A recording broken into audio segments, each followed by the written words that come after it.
know the truth.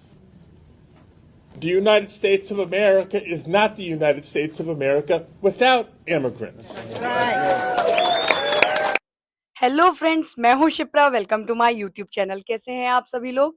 Hope आप सभी लोग अच्छे होंगे। सबसे पहले तो दिल से आप सभी लोगों को हरियाली तीज की बहुत बहुत बधाइयां। जैसा कि आप सभी लोगों को पता है, शिप्रा आपकी हर कल्चर को सेलिब्रेट करती है। तो आज इंडियन फेस्टिवल है जिसका नाम है हरियाली तीज। तो मैंने सोचा मुझसे जुड़े जितने भी लोग हैं, सब्सक्राइब जिन्होंने मुझे किया हुआ है या फिर जो इंडियंस हैं, उन सभी लोगों को बधाइयां दूं। बट उसके बाद मैंने ये भी सोचा कि क्यों ना मैं एक वीडियो अपलोड करूं, क्योंकि इमिग्रेशन के बारे में बहुत बड़ा एक डिसीजन आया है जिसे बताना बहुत ज्यादा जरूरी था। तो आज का जो टॉपिक है वो इमिग्रेशन से रिलेटेड है।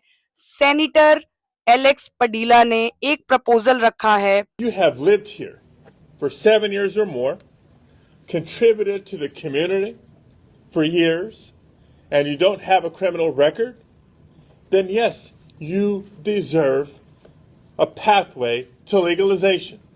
It's that simple. इमिग्रेशन से रिलेटेड जिससे जिसको मतलब जिसे जानने के बाद जितने भी हमारे इंडियंस हैं जो यूएसए में रह रहे हैं, उन्हें फायदा हो सकता है।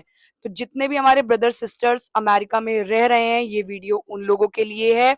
और जो भी अनडॉक्यूमेंटेड लेवल पे काम कर रहे हैं या फिर H1B वीजा वर्कर हैं, उन लोगों के लिए भी ये वीडियो है। और हो सकता है कि ये जो प्रपोजल है वो ग्रीन कार्ड में भी चेंजेस ला सकता है। तो इस वीडियो को बनाने से पहले मैं आप सभी लोगों से तहे दिल से रिक्वेस्ट करूंगी कि मेरे चैनल को सब्सक्राइब करो। शिप्रा आपकी डेली 6 o'clock वीडियोस को अपलोड करती है और यूएसए के कल्चर और यूएसए से रिलेटेड सारी इंफॉर्मेशन आपको इस वीडियो पे डेली मिलेंगी। तो सब्सक्राइब करो चैनल को और लाइक करना और अंत तक देखना। तो चलो शुरू करते हैं इस वीडियो को। ये बात करते हैं इस बिल के बारे में। ये जो बिल प्रपोजल रखा गया है, ये सेनेटर एलेक्स पडीला के थ्रू रखा गया है और इस बिल का नाम है renewing immigration of provision immigration of act 1929, जो कि सिर्फ ये दर्शाता है कि जितने भी यहाँ पे यूएसए में लोग पिछले 7 साल से रह रहे हैं अनडॉक्यूमेंट तरीके से, अनडॉक्यूमेंटेड मीन्स उनके पास कोई भी डॉक्यूमेंट नहीं है, फिर भी वो यहाँ पे रह रहे हैं और वर्क कर रहे हैं, तो उन्हें भी अब मौका मिलेगा ग्रीन कार्ड अप्लाई करने का। तो कहने का मतलब ये है कि पहले जो ग्रीन कार्ड अप्लाई हुआ था वो 1972 के अकॉर्डिंग अभी ग्रीन कार्ड का प्रोसेस चल रहा है। मींस आज से 50 साल पहले की बात करेंगे कि लोग वही ग्रीन कार्ड अप्लाई कर पा रहे थे। लेकिन अभी फिलहाल इस बिल का जो प्रपोजल रखा गया है उससे हमारे H1B वर्कर को भी फायदा मिल रहा है। साथ के साथ जो लोग पिछले 7 साल से अमेरिका में रह रहे हैं, उन्हें भी फायदा मिल रहा है। तो ये जो सेनेटर एलेक्स पडीला हैं, ये कैलिफोर्निया के सेनेटर हैं और मैक्सिकन के एक बहुत ब्रिलियंट सन भी हैं जिन्होंने ये प्रपोजल रखा है। और उनका मानना ये है कि अगर कोई भी इमिग्रेंट पिछले 7 साल से बिना किसी क्राइम के यहाँ पे काम कर रहा है, तो उसे यहाँ पे मौका मिलना चाहिए ग्रीन कार्ड का। तो अब बात करते हैं कि जो ग्रीन कार्ड है वो अगर मिलेगा उन लोगों को जो 7 साल से रह रहे हैं, तो यहाँ पे 8 मिलियन लोगों को फायदा होगा। जो कि यूएसए में हमारे जिन लोग यूएसए में जो 7 साल से रह रहे हैं, उन्हें 8 मिलियन लोगों को फायदा मिलेगा अगर वो लोग ग्रीन कार्ड अप्लाई करते हैं। तो चलिए बात करते हैं कि इसके आगे का प्रोसेस क्या होगा। Simple and common sense. And it can help fix our broken immigration system in the same kind of way that Republican President Ronald Reagan did many years ago. And the way he described it was, quote, it was a matter of basic fairness. ये जो फायदा है और ये जो bill है, ये USA के हर स्टेट में लागू होगा। मैं बात करूं तो कैलिफोर्निया से न्यूयॉर्क तक के हर स्टेट में, इवन अमेरिका के हर स्टेट में ये बिल लागू होगा। अब बात करें जितने भी लोग यहाँ पे 7 साल से रह रहे हैं, जिनके पास जो लीगल नहीं थे, उनको भी फायदा होगा। साथ के साथ क्या क्या देखा जा रहा है इस बिल को पास करने के लिए। अगर अगर वो पास होता है और ग्रीन कार्ड मिलता है तो क्या क्या देखा जा रहा है, प्रीरिक्विजिट्स क्या है। तो जितने भी लोग हैं उन्होंने अगर कोई क्राइम नहीं किया हुआ है और 7 साल से रह रहे हैं, डॉक्यूमेंट नहीं है, उन्हें भी मिलेगा। साथ के साथ उनका ये भी चेक किया जाएगा कि क्या करेक्टर था उनका, इस तरीके के एविडेंस भी देखे जाएंगे। और एक और चीज बात करूंगी, करेक्टर के साथ साथ ये भी देखा जाएगा कि उन्होंने टैक्स भी पे किया है कि नहीं किया हुआ है, और कुछ कंट्रीब्यूशन भी अगर उन्होंने कम्युनिटी में अपने किया होगा तो वो भी चीज देखी जाएगी। किस तरीके से देखा जाएगा, जो आईटीएन नंबर होता है या फिर एसएसएन के थ्रू अगर उन्होंने टैक्स वगैरह पे किया है तो ये चीजें इस तरीके से देखी जाएंगी। तो मींस वेरिफिकेशन तो प्रॉपर होगी। आप लोग ये मत सोचना कि हम लोग 7 साल से रह रहे हैं तो हमें ग्रीन कार्ड अब मिल जाएगा। उसके पीछे भी बहुत तगड़ी वेरिफिकेशन होने वाली है। तो आप लोग एकदम अपने आप को मजबूत रखना। अगर आप लोग लॉयल हो तो ये चीज आपके लिए ही है और ये बहुत बड़ी गुड न्यूज है आप लोगों के लिए। तो इस चीज को ध्यान से सुनो और अब आगे बात करते हैं कि हमारे इंडियंस को कितना फायदा होगा और कितना कंट्रीब्यूट अमेरिका में हमारे इंडियंस कर रहे हैं। तो अब बात करते हैं कि इंडियंस का क्या कंट्रीब्यूशन है यूएसए के टैक्स में।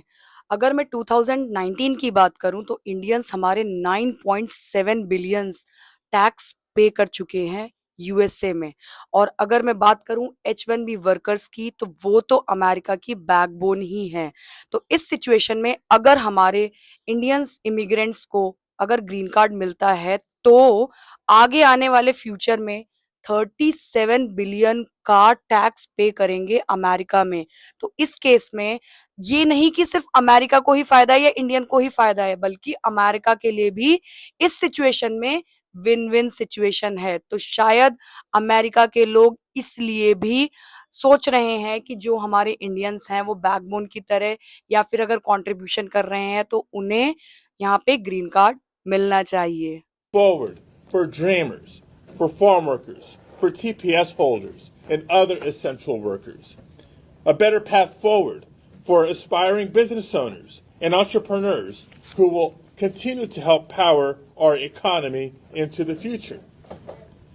Because even while Republicans continue to fearmonger and scapegoat, we know the truth.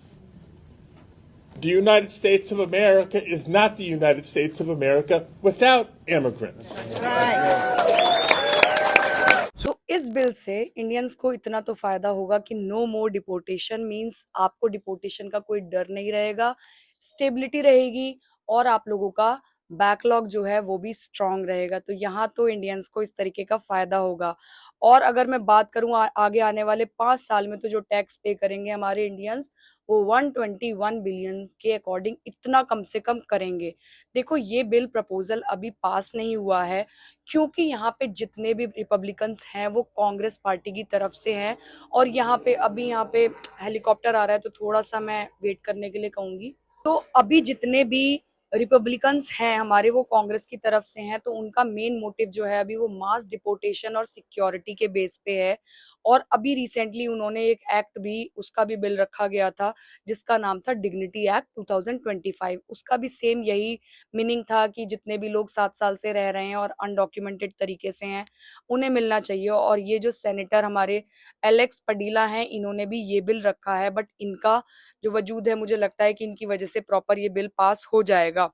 लेकिन ये जो बिल है ना इससे भी पहले इसके बारे में इंट्रोड्यूस हो चुका था 2022 और 2023 में, और फिर दोबारा इसको इंट्रोड्यूस किया गया है। तो कहीं ना कहीं माइंड में तो चीजें दोबारा वही चल रही हैं कि हमारे इंडियंस को या फिर अदर कंट्रीज के जो लोग यहाँ पे मेहनत कर रहे हैं उन्हें यहाँ पे ग्रीन कार्ड मिलना चाहिए। No new bureaucracy, no new agency, just a simple date change to existing law to better reflect today's reality. By creating a rolling 7-year eligibility cutoff date to qualify for protections, we can carve out a better path forward for hardworking long-term immigrants. आपको पता है पडीला जी ने क्या कहा है, if you built a life here you will get a chance to stay. तो इसका मतलब ये है कि वो रुकेंगे नहीं, वो बिल को पास करवा के ही रहेंगे। आपको क्या लगता है? मुझे लगता है कि अगर ये बिल पास हो गया तो मिलियंस लोगों का अमेरिका में रास्ता खुल जाएगा रहने का, क्योंकि वो जानते हैं कि यहाँ पे जो भी इंडियंस हैं या फिर अदर कंट्रीज के लोग हैं, वो यहाँ पे अपनी लाइफ के अपना परिवार को यहाँ पे बसा चुके हैं। तो मैं आप लोगों से यही कहूंगी कि अगर आप अमेरिका में हैं तो आवाज उठाओ और अपने यहाँ के सेनेटर से बात करो और इस प्रोसेस में जितना हो सके उतना घुसने की कोशिश करो। तो ये बिल अपडेट कहीं ना कहीं होकर ही रहेगा। होप आप लोगों को मेरी वीडियो समझ आई होगी और ये इन्फॉर्मेशन न्यू अपडेट आपको मिली होगी। थैंक यू सो मच मेरी वीडियो को देखने के लिए अंत तक। ऐसे ही रोज आपके सामने अपलोड कहीं ना कहीं वीडियोस करती रहूंगी, मैं इन्फॉर्मेशन आपको प्रोवाइड कराती रहूंगी। इतना प्यार, इतना सपोर्ट करने के लिए थैंक यू सो मच। कल दोबारा एक न्यू व्लॉग में मिलते हैं। बाय।